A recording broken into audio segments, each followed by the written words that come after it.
Oak Creek Memorial in Norfolk smells like antiseptic and floor wax, that particular combination that exists nowhere else on Earth. The fluorescent lights hum at exactly 60 Hz, a frequency that lives just below the threshold of conscious awareness but settles into your bones if you listen long enough. Rachel Torres has been listening for 3 years. She moves through the ICU at 6:11 a.m., before the day shift officially begins, in scrubs 2 sizes too large. The deliberate camouflage hides things. The rope burn scars on her forearms. The calluses on her palms that come from holding field tourniquets, not from pushing bedpans. The muscle memory in her hands that makes starting and 4 on a rolling gurney look like meditation instead of precision. She doesn't look remarkable. That is precisely the point. The night shift nurse, Jessica, hands over a patient list without looking up. Room for 12 spiked a fever at 2 a.m. Room for 18 needs morphine at 0700. Room for 09 has been asking for extra blankets every hour. I think is anxious about pre-op. Jessica is tired. Everyone is tired. Rachel nods and moves forward, carrying the clipboard like it matters, like these details weren't already embedded in her memory 3 seconds after reading them. The first 3 patients are routine.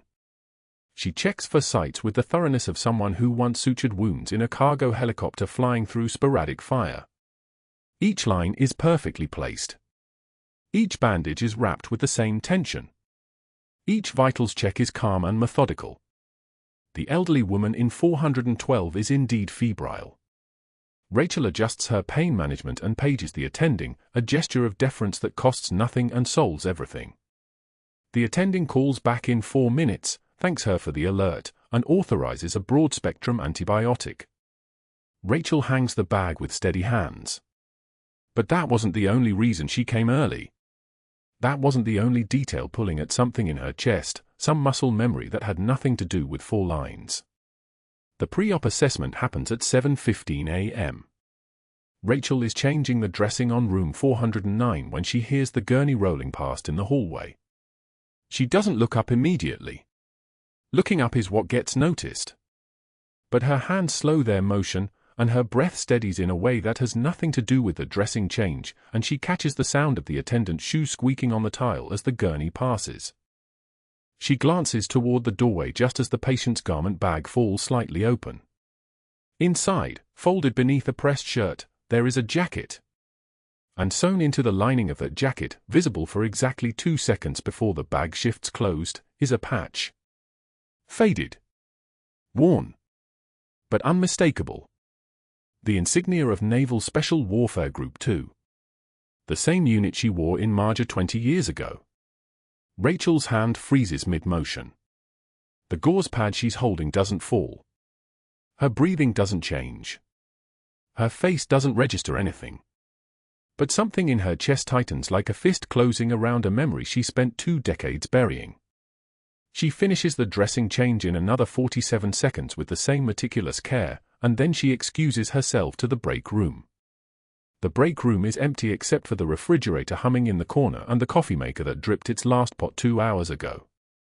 Rachel pours a cup of the cold remnants and stands at the window overlooking the parking lot. Below, orderlies are loading the same Admiral onto a transport vehicle for his pre-op workup. She watches the jacket remain visible, unfolded now, that patch catching the early morning light. She has not thought about that patch, or the boy who wore it, in approximately 7,304 days. But the voice behind her is smooth and confident and utterly oblivious to any of this. You must be the temp nurse. Dr. Ashford stands in the break room doorway like he owns it. His shoes are Italian leather, the kind that costs more than Rachel's monthly rent, and they click against the tile with a sound like a judge's gavel. He is tall in the particular way that comes from boarding school and generational wealth, his posture carrying the assumption that every room will rearrange itself around his presence. His tie is silk. His cufflinks are silver. His watch is the kind that requires a reference to know its value. Dr. Ashford. Rachel turns, and there is no recognition in her eyes, no defensiveness, no attempt at charm. She simply acknowledges him the way she acknowledges furniture. Good morning. Rachel, isn't it? He doesn't wait for confirmation. I've been reviewing staffing files. You've been here 3 years? 3 years and 4 months. She doesn't explain why she specified down to the month. Accuracy is a habit. He steps further into the break room, and the space somehow becomes smaller. I'll be observing rounds this morning. I want to get a sense of how things operate under the previous administration. He says previous administration the way someone else might say incompetence. Morning rounds begin at 8 a.m. sharp. Rachel nods once and returns her attention to the coffee cup, though she doesn't drink from it. Dismissal without rudeness. Respect without deference. The balance she has maintained for 1,278 days. Dr. Ashford leaves the break room precisely 4 seconds before he should have felt completely comfortable staying. This will be significant later. Morning rounds begin at 7:52 a.m., which is not 8 a.m. sharp, but nobody corrects the attending. 12 people cluster around the patient in room 407, a 64-year-old male admitted with acute heart failure, already on a diuretic and a beta blocker. The attending, Dr. Morrison, is explaining the medication regimen to a second-year resident named Caldwell who is taking notes and nodding in the way that suggests understanding without actually confirming it. Dr. Ashford stands in the corner, watching everything like a man constructing an inventory of failures. The morning dose is 10 milligrams of morphine 4, Dr. Morrison is saying. Caldwell, review the patient's renal function before administration. Caldwell nods and writes this down, but his hand hesitates on the medication cart. Rachel is standing 3 feet away, refilling the patient's water pitcher, and she is listening to everything. The listening is not obvious. Her face is pleasantly neutral. Her posture suggests a woman thinking about nothing in particular. But she has run the numbers in her head. The patient's creatinine level from admission is 2.1, which indicates moderately impaired kidney function. A standard 10 milligrams morphine dose will accumulate in his system. At his weight and renal status, 6 milligrams would be appropriate. 10 milligrams is the dose you give to someone whose kidneys work normally. Dr. Morrison, Rachel says. Her voice is quiet. It is not timid. It is the voice of someone making a professional observation, the way you might comment that a light switch is in the off position. Has renal function been re-evaluated since admission? The room goes momentarily still. These are the kinds of questions that temp nurses do not ask. These are observations that stay in the nurse's notes, mentioned to the charge nurse later, filtered through appropriate hierarchy. But Rachel's voice contains no accusation, no implication, no suggestion that anyone has made an error. She is simply offering information, the way someone might point out that a door is open. Dr. Morrison turns to look at the labs on the bedside monitor. 5 seconds pass. Then 10. Then his expression shifts, and he nods once, sharply. Good catch. Caldwell, reduce it to 6 milligrams, check with pharmacy about morphine clearance in renal impairment patients. He turns back to the room. This is why we have nurses at the bedside. Rachel, thank you. The teaching moment is brief. The team moves to the next patient. But something has shifted in the air, the way the air changes at the moment before a door closes, and Rachel is suddenly aware of Dr. Ashford's eyes on her. Not in gratitude. In calculation. She does not look at him. She refills water pitchers and adjusts blankets and speaks only when spoken to for the remainder of rounds. Her posture remains unchanged. Her face remains pleasant and neutral. Her hands remain steady, because hands that have held lives together in Marjah do not tremble over a medication calculation in Norfolk. But Dr. Ashford has stopped moving. He has stopped listening to Dr. Morrison's rounds entirely. Instead, he is watching Rachel move between rooms, and his jaw has tightened in a very specific way that suggests not anger, but something far more dangerous. Recognition. The recognition that someone in his new hierarchy does not yet understand that they are beneath him. He pulls Caldwell aside at the end of rounds, and his voice is quiet enough that only the resident can hear. How long has that temp nurse been overstepping her role? It is not quite a question. It is the kind of statement that expects confirmation, the way a prosecutor expects a jury to nod along. Questioning physician's orders in front of patients and attendings. Caldwell shifts his weight, uncertain. She was right about the creatinine. The morphine dose really would have. Did I ask if she was right? Dr. Ashford's voice drops another octave. I asked how long this has been happening. And what happened next didn't just silence the resident. It changed the temperature of the entire fourth floor. The overhead page crackled at 0600, cutting through the quiet of the nursing station before shift change. Raquel to supply closet 3. Raquel to supply. The mispronounced nickname hung in the air like smoke. Heads turned. A younger nurse whispered something to her colleague, the kind of whisper that isn't meant to be kind. Rachel set down the patient chart she'd been annotating, vital signs for Mr. Patterson in for 12, stable, no changes, and stood. Her movements were economical. No rush. No visible reaction. She'd learned long ago that the smaller your response, the less power you give your opponent. The supply closet was narrow, fluorescent lit, lined with gauze and saline and the chemical smell of antiseptic that had soaked into the walls over a decade. Dr. Ashford was waiting inside with the door half closed, positioned so that his body blocked the exit without appearing to do so. A small power move. He smelled of coffee and expensive cologne, the kind of fragrance that costs more than a staff nurse makes in a week. When he stepped closer, Rachel caught the scent of his aftershave, sharp, synthetic, aggressive. "You embarrassed Dr. Chen yesterday," he said, his voice pitched low enough that only she could hear. His tone was conversational, which made it more threatening than if he'd raised his voice. In front of the surgical team. A resident. 3 nurses. He paused, letting each audience member land like a stone in still water. In my hospital, nurses don't correct physicians. Not in front of teams. Not in front of anyone. He moved half an inch closer.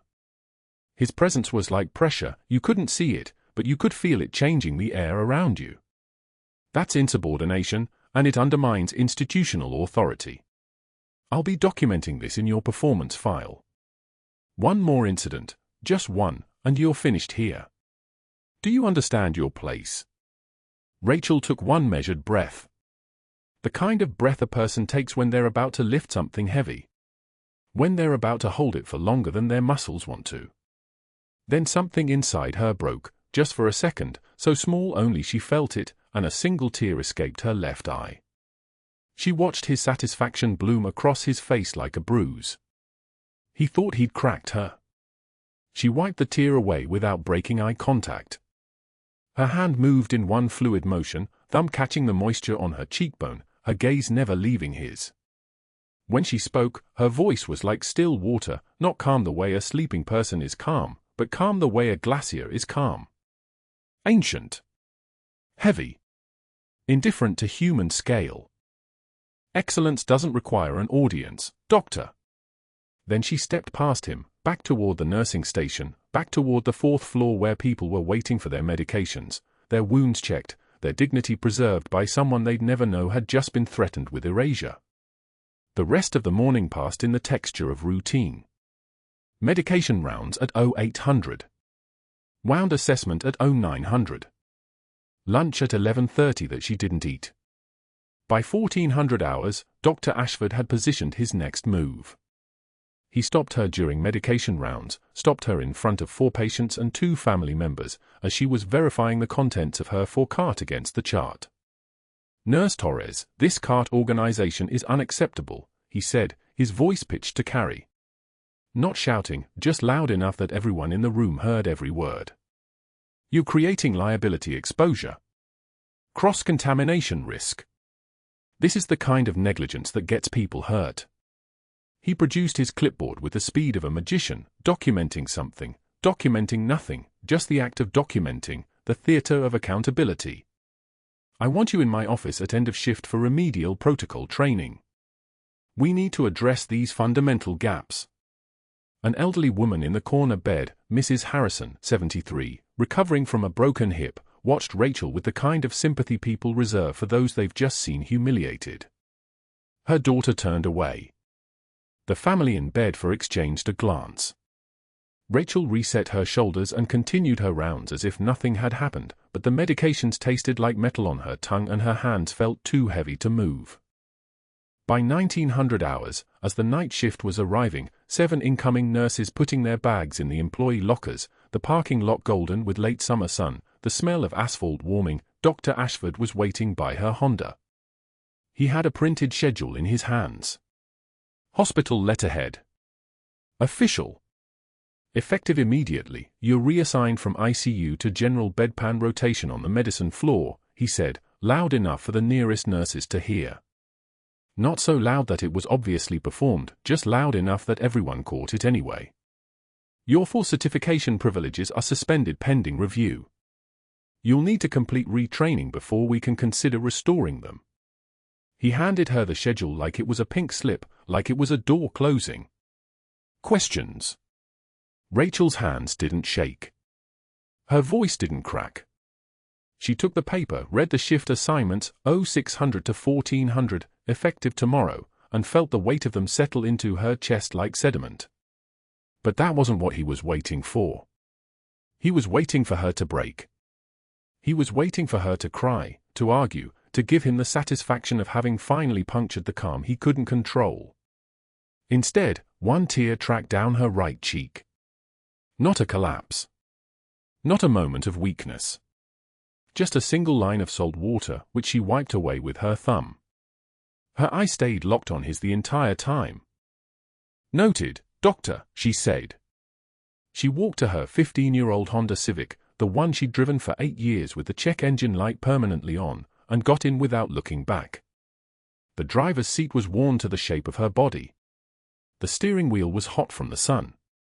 She sat in the silence for exactly 10 seconds, not crying, not allowing herself to cry, then started the engine and drove toward home. The next 3 days compressed into a series of identical shifts. Medicine floor. Bedpans and linens and the specific smell of incontinence that no amount of Lysol quite masked. Rachel worked with the precision of someone who'd been trained to move through combat zones. Economical movements. No wasted energy. She changed Mr. Santos in 608, who'd had a stroke and couldn't speak but whose eyes tracked her with gratitude.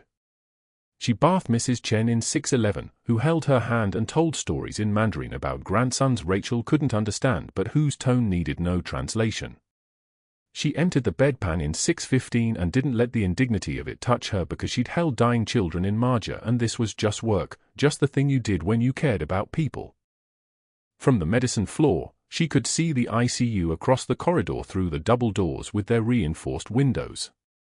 On day 2, she watched the Admiral's room through that gap, naval personnel rotating in and out, always standing too straight, always dressed too formally for a hospital visit. A captain. 2 commanders. A petty officer first class whose bearing suggested command experience. They weren't family. They were his tribe. She kept walking. She kept her head down. She kept the line between herself and the world sharp and clear. On day 4, at 1,347 hours, the code bell sounded from the Admiral's wing. Not a code blue, not yet, but a rapid response, the kind of bell that means something is wrong but the heart is still beating. Rachel was restocking the glove boxes in the medication cart, her hands moving through the motions of work, when she heard it. She stopped. Some part of her that had been trained in combat medicine, in triage, in the calculus of who survives and who doesn't, responded before her mind caught up. She knew better. Dr. Ashford had restricted her access to the ICU floor, had documented it, had made it official. One more incident and you're finished here. She counted to 5, a disciplined technique, a way of separating reflex from decision. Then she moved. The Admiral's room was controlled chaos. The patient sitting upright when he should have been resting, his face grey as a concrete wall, one hand pressed against his chest.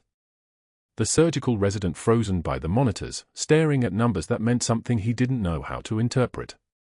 The bedside X-ray still clipped to the light box from the morning wound check, and Rachel saw it immediately. The shrapnel fragment that had been stable was no longer stable. It had shifted, migrated, was now positioned like a knife aimed at the pericardium. "His tamponading," Rachel said from the doorway.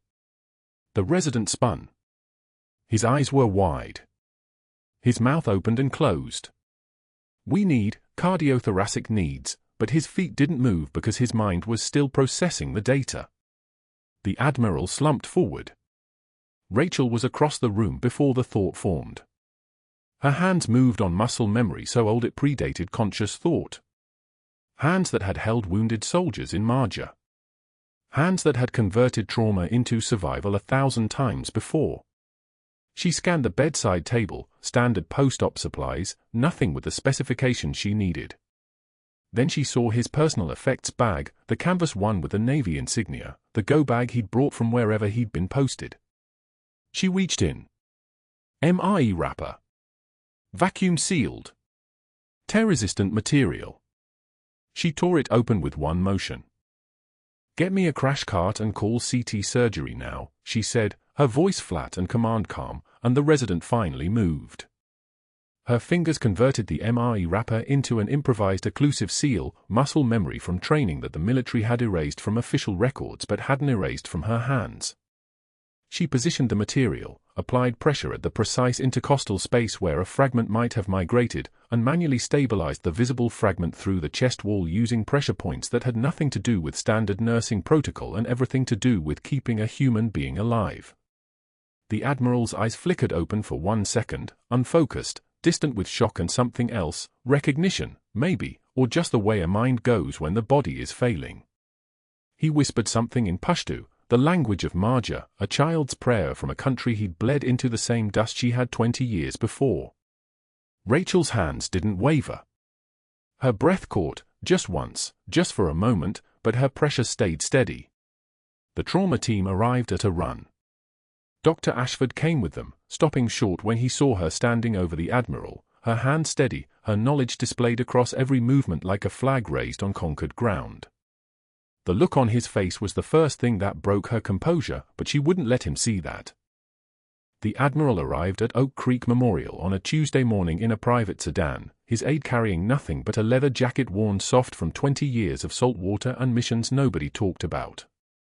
The admitting nurse logged him under his service name, the official version, but Rachel saw him first, not as the title that preceded him, but as the tremor in his left hand when the resident explained the shrapnel still embedded near his heart, fragments that had shifted during a routine physical, fragments that belonged to a different war, a different life. She was in bedpan rotation that morning, the consequence of Ashford's parking lot reorganization, pushing a cart through the medicine floor with a kind of invisibility that comes from doing work nobody watches. That was fine. Rachel had spent 3 years perfecting invisibility. The uniform of a temp nurse was the same as a uniform of erasure, present but unnoticed, useful but unremarkable. She passed the ICU on her way to supply, and through the observation window she saw him in bed 412, the Admiral, hooked to cardiac monitoring that beeped like a metronome counting down something nobody wanted to count. But it was the jacket draped across the visitor's chair that stopped her. The fabric was navy blue, creased with age, worn at the cuffs. Rachel stood in the doorway for 3 seconds, not moving, not thinking, just seeing, and then she saw it. The patch. Stitched inside the jacket lining where it would be hidden unless someone knew to look, unless someone had pressed their hands against that exact patch while a child screamed in a language she didn't speak.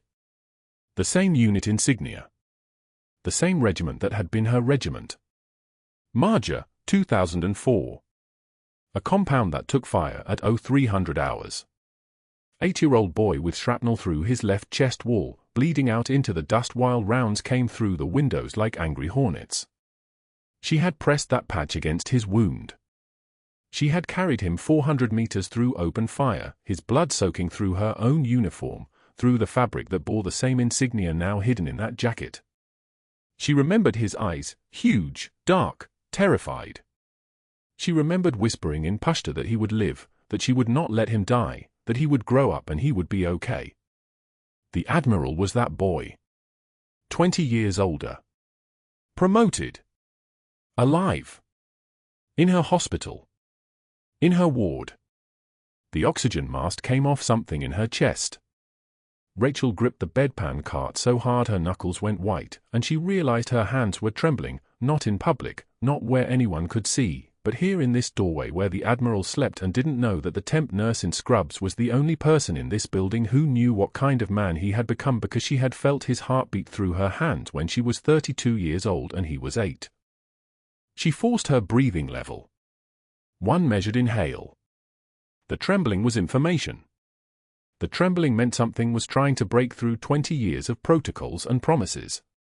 She had promised her late husband, the Special Forces operator who had died in the same theater, erased the same way she had been erased, that she would stay invisible. That she would keep their son safe by staying gone.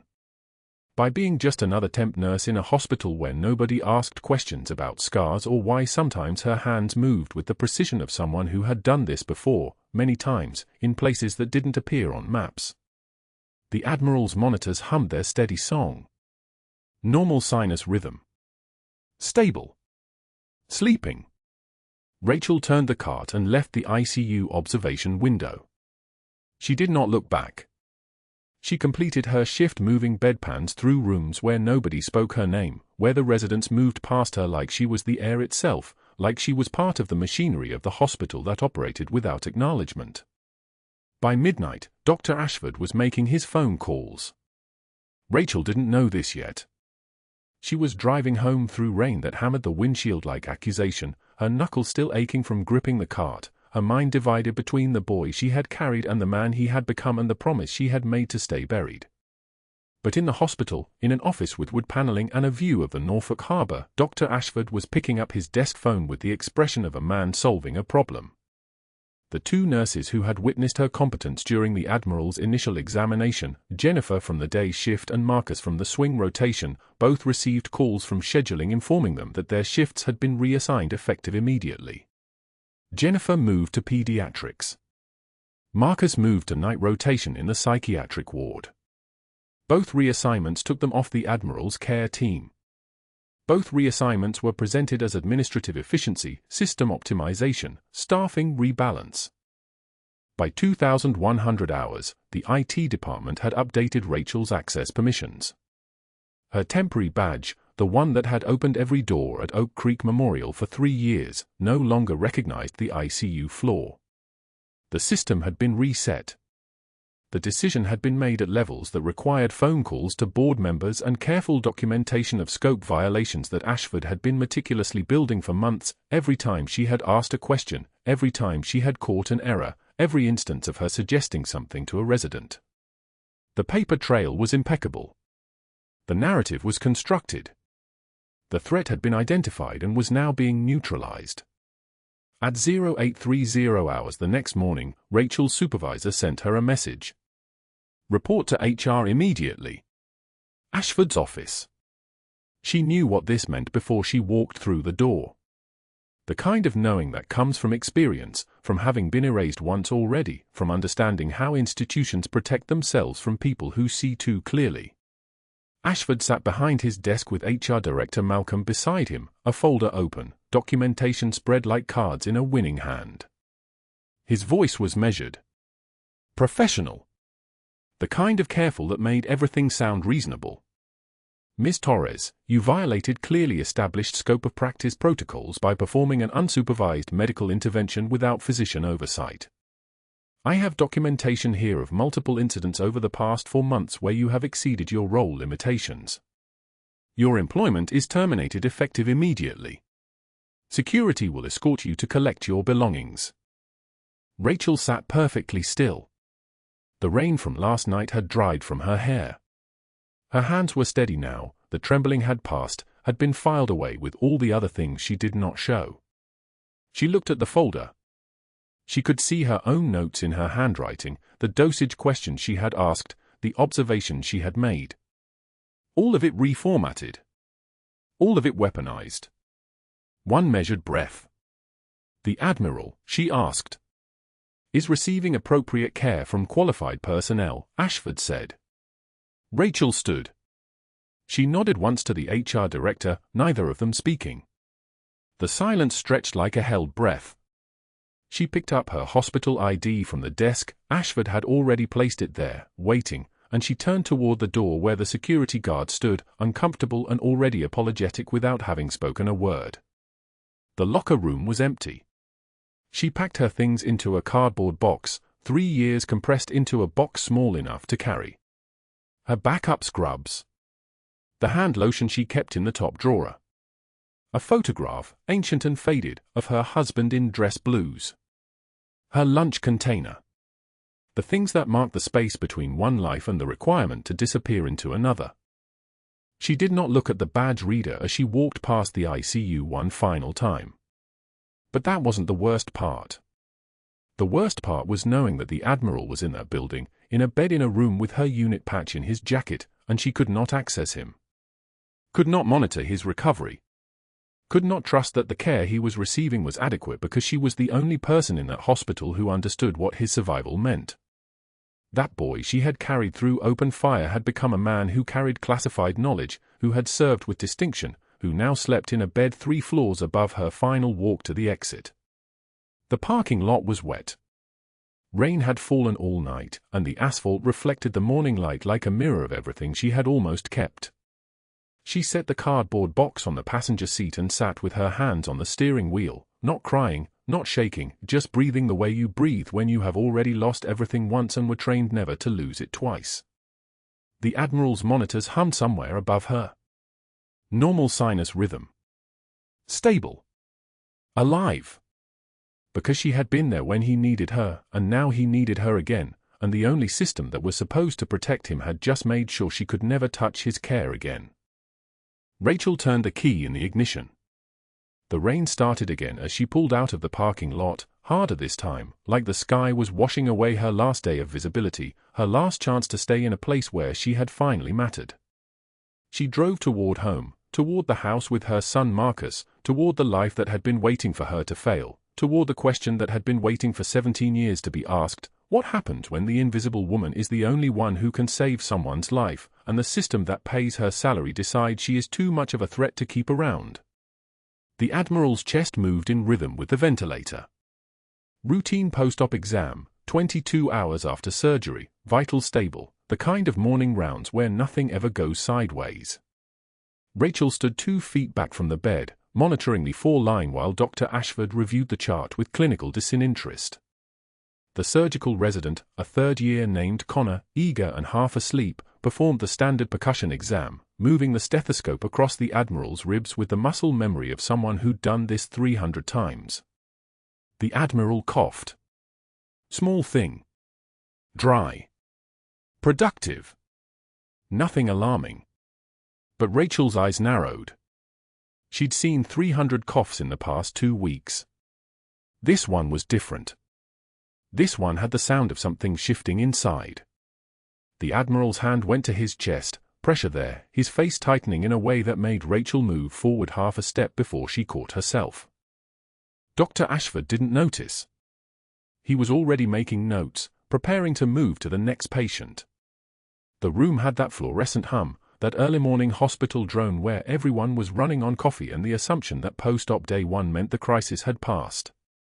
But Rachel had carried wounded soldiers through Marjah with arterial bleeds held closed by her palms, and she knew the sound of a body saying something was wrong before the monitors caught it. The Admiral took a breath and his face blanched white. Not pale. White. The color of blood leaving the face all at once. Then he seized. Back arching off the bed, arms flailing, the kind of violent involuntary movement that meant the nervous system was shutting down. The heart monitor screamed. Blood pressure spiked, then cratered. Dr. Ashford stepped back like the bed had become radioactive. Connor froze, stethoscope still hanging from his neck, eyes wide and useless. The force-stand rattled as the Admiral's leg knocked it. Somewhere a call button got pressed. Somewhere an intercom started crackling. Rachel was already moving. Not running. Not panicked. Moving the way soldiers move when the shooting starts, direct line to objective, unnecessary motion eliminated. She grabbed the crash cart in 3 strides, her hands already inventorying supplies by the time she reached it. Defibrillator pads. Airway kit. Medications. She'd run this cart 1,000 times as a temp, wheeling it between departments like a maid, like just a nurse. Like someone invisible. But her hands knew exactly what they needed. The Admiral's shirt came off. Chest exposed. Heart monitor showing the kind of rhythm that meant something inside had catastrophically shifted. She slapped the defibrillator pads, charged to 200, and the Admiral's body convulsed. Nothing. No sinus rhythm return. She was already moving her hands into position for chest compressions when the resistance told her something else, something sharp and wrong inside his chest cavity. Shrapnel. She'd read his pre-op summary. Piece of IED fragmentation lodged near his left anterior descending artery, deemed inoperable in his last 3 assessments, managed with anticoagulation and monitoring because removing it meant opening him up to risks that matched the threat. The surgery yesterday had been for post-traumatic complications, not the shrapnel itself. And now something, the cough, the movement, maybe just gravity, had shifted that fragment toward his heart like a needle turning toward magnetic north. Cardiac arrest. For minutes until brain death. Maybe 3. Rachel's eyes found the Admiral's personal effects in the plastic bag clipped to his bed frame. Hospital policy, everything in a bag, everything labeled, everything kept at bedside. She grabbed it with one hand while her other hand maintained compression on his chest, depth, speed, rhythm, the mechanical certainty of someone who'd done this while wearing body armor under fire. The bag tore open. Wallet. Phone. A faded photograph of a young couple. And a partially eaten MRE, a meals ready to eat, olive drab packaging, the kind soldiers carry in their pockets like some carry rosaries.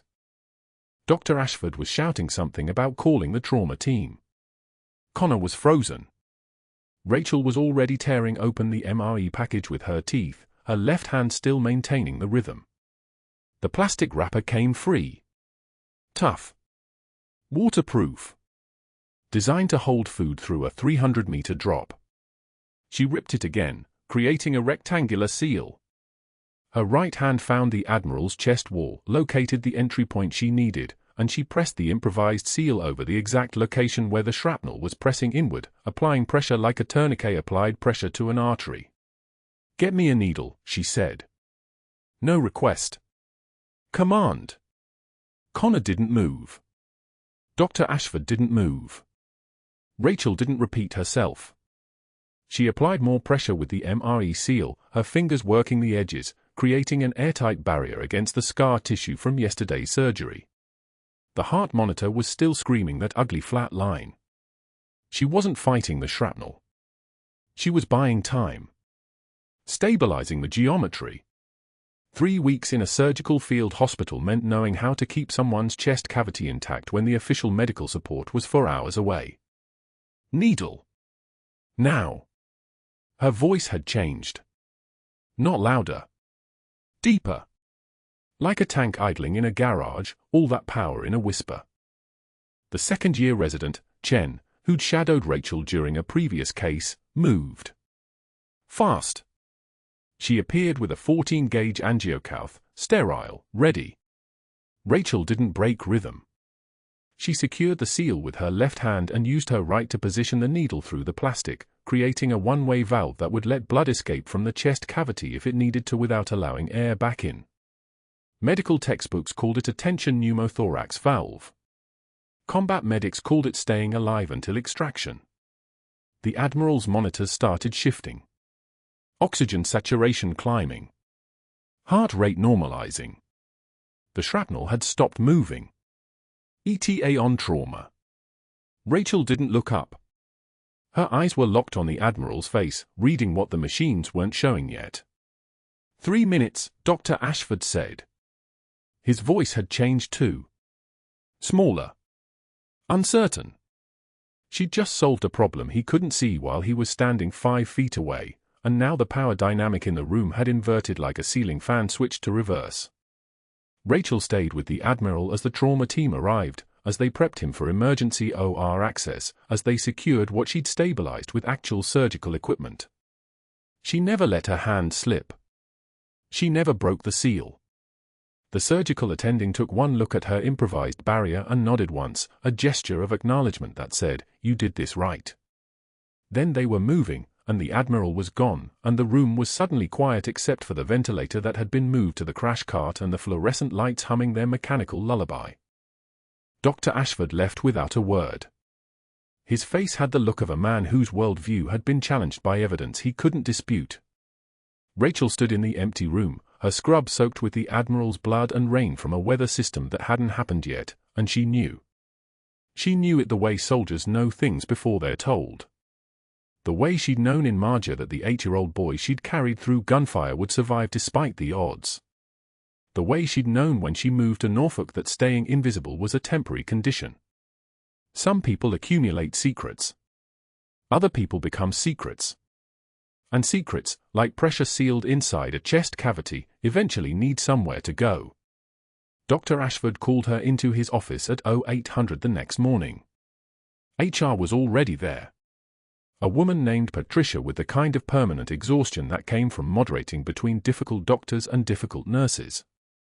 The office smelled like coffee and leather, expensive furniture, and the particular cologne that costs $400 a bottle and announces itself like a warning shot. "We need to discuss yesterday's incident," Dr. Ashford said. Not a conversation starter. An indictment. Rachel sat without being invited. Her hands were folded. Her eyes were steady. The transformation had started, her voice from yesterday was still echoing in the room like a ghost of itself. "I'm afraid we've had to make a difficult decision." Patricia slid a termination letter across the desk. 1 page. Rachel's name misspelled as of Raquel at the top. "Effective immediately, your employment at Oak Creek Memorial is terminated for violation of scope of practice. Your actions yesterday constituted practicing advanced emergency medicine without appropriate physician oversight or authorization." Rachel read the letter without touching it. Her hand stayed folded.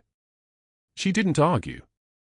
Argument would require explaining what she'd actually done, an explanation would require discussing her actual qualifications, and that was a thread that Dr. Ashford had carefully tied into a noose he could pull whenever he needed. "The specific citations are in Section 3, Patricia continued, already uncomfortable. Unauthorized application of medical devices, inappropriate patient intervention, conducting procedures beyond your licensure level.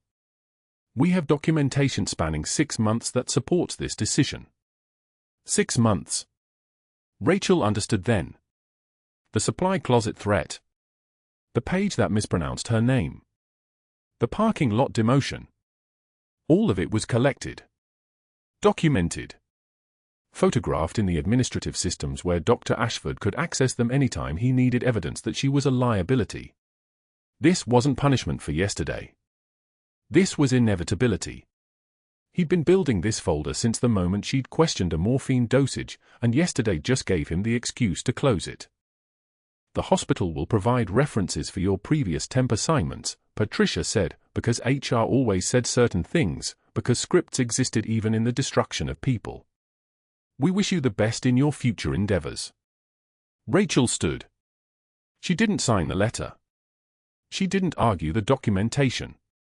She didn't explain that the Admiral was alive because of her actions, that the improvised SEAL had purchased the 47 seconds it took for the trauma team to arrive. She simply walked out of Dr. Ashford's office and down the corridor where she'd worked invisibly for 3 years, and she went to her locker and she packed her things into a canvas bag she'd brought to work 1,000 times and never needed.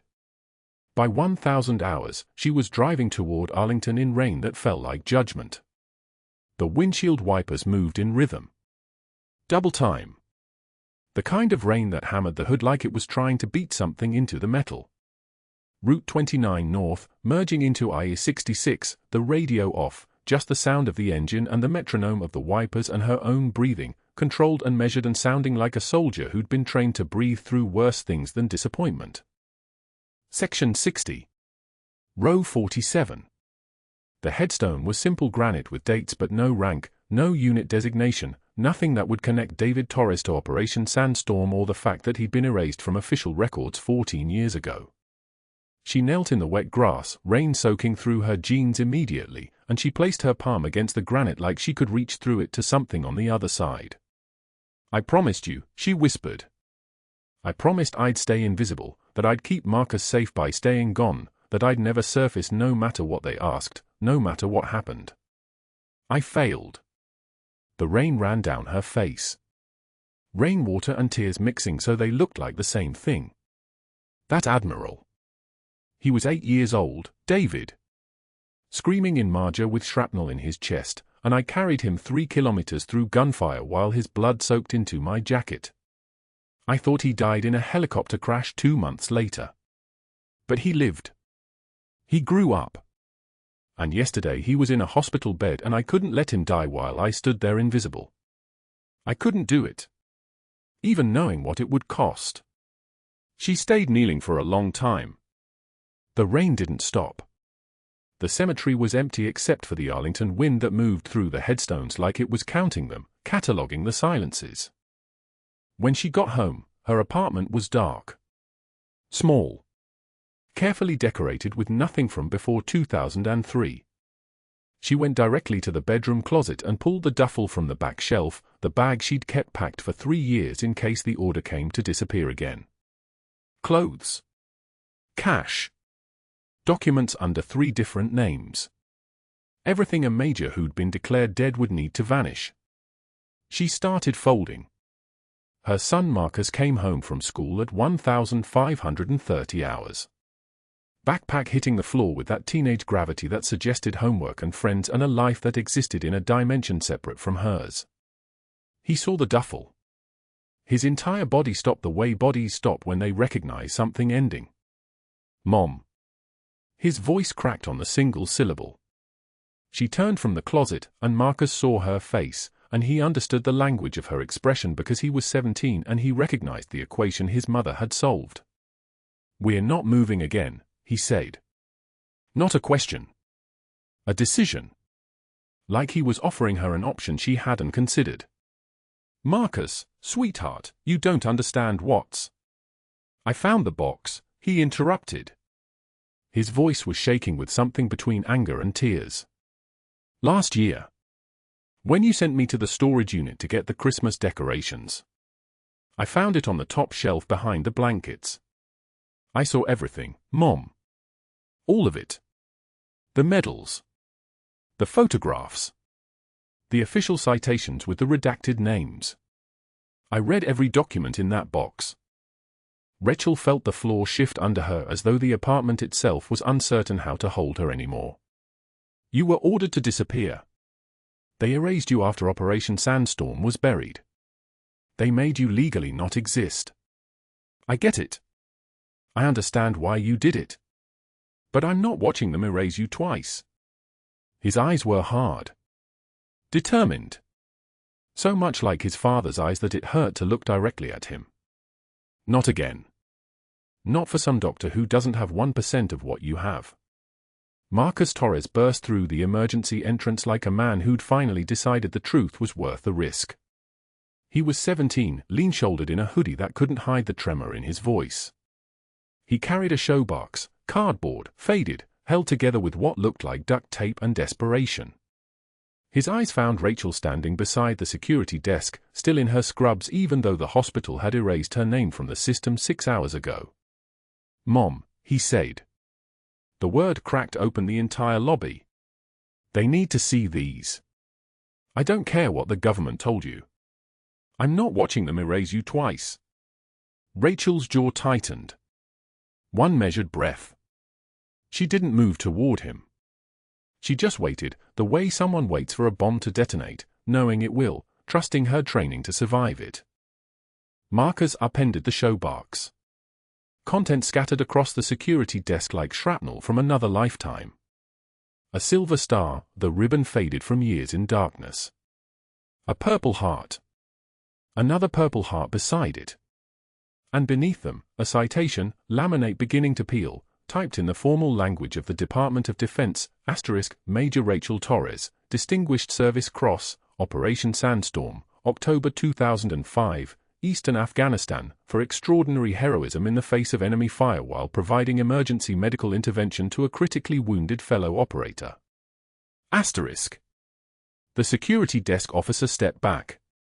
His name was Patterson. He'd worked beside Rachel for 3 years without knowing. Now his face went pale the way people's faces go pale when they realize they've been standing next to a legend and never knew it. The Admiral was still in the lobby. Weak, one arm in a sling, hospital gown visible beneath his borrowed jacket. His hands went to the citation first. They trembled as he read. Not from weakness, something harder than that. Recognition. The tremor of a man who'd carried a ghost for 20 years and just watched her materialize in scrubs. Marjah, he whispered. His eyes found Rachel's. You were the one who carried me. The medical unit patch. I still remember your hands. Rachel didn't answer. She didn't need to. Her composure was answer enough, the kind of calm that only comes from someone who'd already survived the worst the world could offer and decided to rebuild in silence. A voice cut through the lobby noise, Major Torres. Firm. Military. Morrison stepped forward from the crowd that had gathered, the Admiral's security detail, the SEAL Team 3 veteran who'd served 2 tours in the same unit Rachel had served in.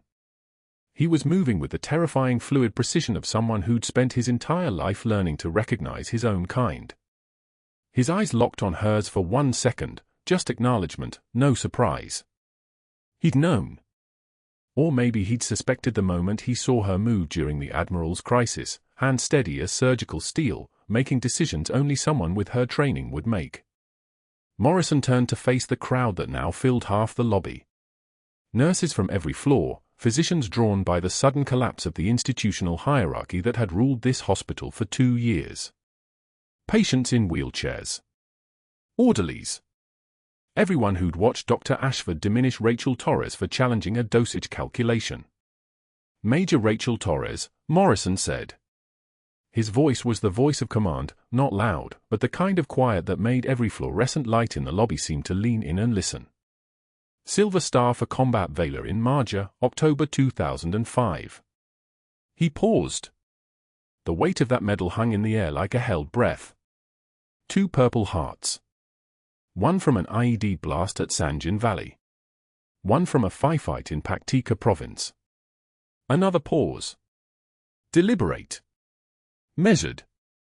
Distinguished Service Cross for Operation Sandstorm, a classified counter-terror operation where she provided emergency medical intervention for 12 operators under direct enemy fire, and in doing so, saved the life of a fellow SEAL and her commanding officer. The lobby went so quiet you could hear the ventilator down in ICU humming its mechanical rhythm. Morrison's eyes moved to Dr. Ashford. She was declared KIA for operational security. Buried officially. Reassigned under a new identity because the mission went sideways and the Pentagon decided the survivors needed to disappear. He looked at the Admiral. Major Torres carried you out of that compound bleeding out from shrapnel migration toward your heart. Kept you alive on a 2-mile extraction under fire. Saved your life the first time 20 years ago. He turned back to the crowd.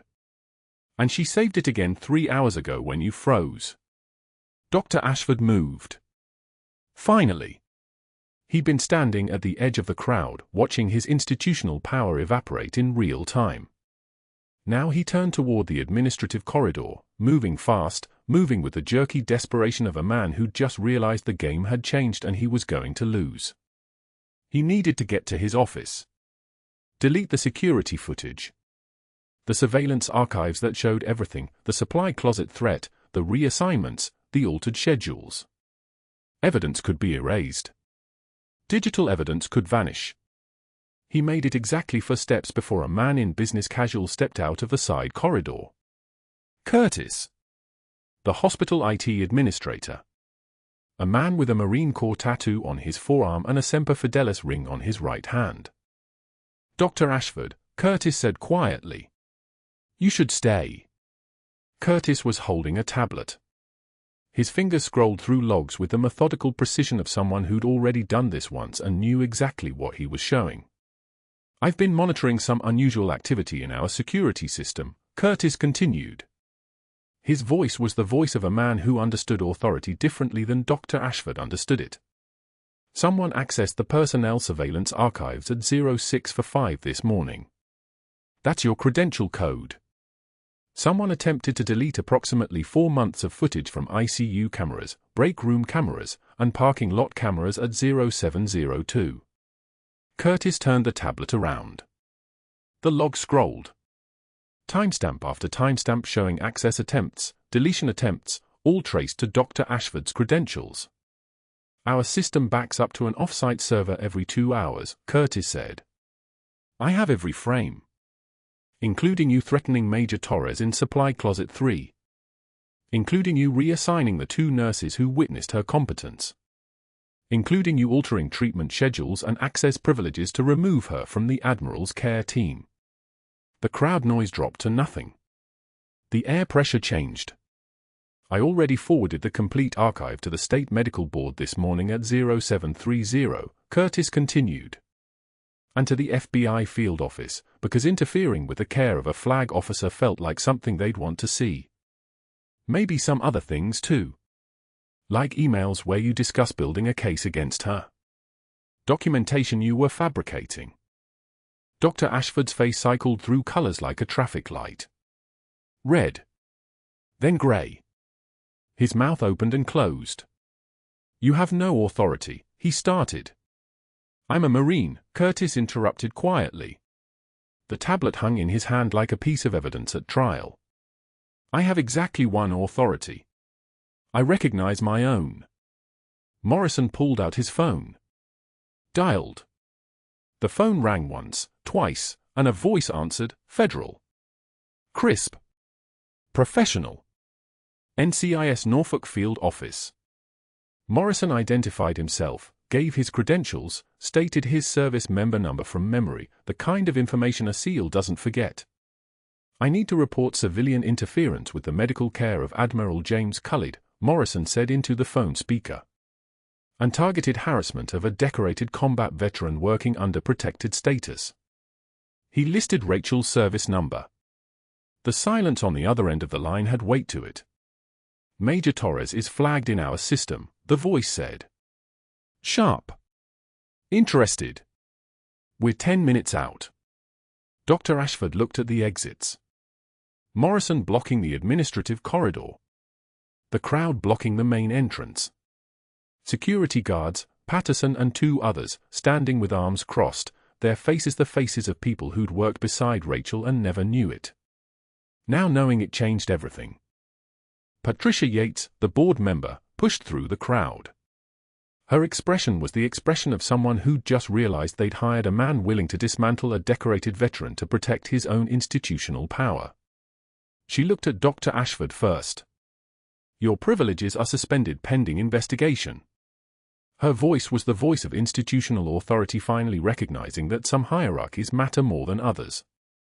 She turned to Rachel. Major, the board would like to speak with you. But first, I think you're owed an apology this institution can never adequately provide. The next 6 months moved like time was healing in fast forward. Oak Creek Memorial renovated the 3rd floor. New signage. New equipment. New purpose, the Veterans Care Wing. Dedicated medical facilities for active duty and retired military. A ward designed by someone who understood that some patients needed more than standard protocol. They needed someone who'd been where they'd been. Rachel stood in the lobby, not the temporary nurse anymore, not the invisible scrub wearer from supply closet rumors. She wore the same scrubs as before, but now they had * Major Rachel Torres, Director * embroidered on the pocket in thread that caught the light. The Admiral was beside her in dress uniform, fully recovered, moving with the ease of a man who'd been given a second chance and wasn't going to waste it.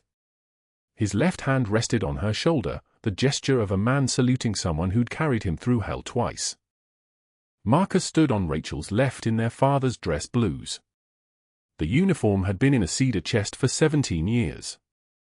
Rachel had kept it because some promises you can't break even when the man who made them is buried in Arlington. Now their son wore it, understanding finally why his mother had made him memorize his father's service number before he was 10, why she'd kept the uniform, why some heroes work in the dark without expecting the light to find them. The ribbon was navy blue. One of Rachel's hands held the scissors. The other rested at her side, steady, the hands that didn't shake even when the weight of 20 years of silence finally lifted. Morrison stood with Curtis. They flanked her like bookends. Curtis had been promoted to Chief Information Officer. Morrison had been officially transferred to the Admiral's Permanent Security Detail, a position that didn't technically exist until the Secretary of the Navy decided it needed to. In the parking lot, visible through the lobby windows, a man in a strip mall security guard uniform walked the perimeter of an urgent care clinic. Dr. Ashford. His medical license had been revoked after the State Board investigation. The FBI had found 6 other instances of retaliation at previous hospitals, staff members who'd challenged him and been systematically dismantled. The case file was made public as a warning. Now he worked 2300 to 0700 as a security guard for minimum wage and no benefits, watching parking lots at clinics he'd never studied in, responsible to people who had no idea what he'd been capable of when he still had power. Inside the new wing, Rachel pinned a photograph to her office wall. Her and her husband David in combat gear, both of them young, both of them before Marjah. Marcus as a baby. And an 8-year-old boy with a chest bandage giving a thumbs up to a camera. The Admiral's mother had kept that picture for 20 years without knowing it was the moment her son's life was saved by a woman in medical corps scrubs who wouldn't speak about it for 2 decades. The closing ceremony drew 200 people. The Admiral spoke first. His voice was the voice of a man who'd learned what leadership meant by being carried out of fire by someone who never mentioned the weight. Major Torres taught me that rank is what you're called, he said. Character is what you answer to. She's answered to both for 20 years in silence. He pinned a new commendation to her uniform, authorized by the Secretary of Defense, recognizing continued service under extraordinary circumstances. Rachel's hands didn't shake. One tear escaped. She wiped it away without breaking eye contact and spoke 5 words. Just doing my job, sir. Marcus whispered to Morrison, she always says that. Morrison smiled the way SEALs smile when they recognize someone who understands that real power isn't what you announce. It's what you do when the world stops watching. The good ones always do, he said. The camera pulled back. Rachel walking the new wing at 0600, checking on a young veteran recovering from surgery, adjusting his fall with hands that still didn't tremble. Outside the windows, Norfolk was waking to a day where one more hero worked in the light. Heroes walk among us. Sometimes in scrub saving lives in the dark. If this story resonated with you, if you've ever been underestimated by someone who didn't know your value, subscribe for more stories of hidden strength and restored honor. Like and comment. Have you ever known someone whose real story was hidden in plain sight?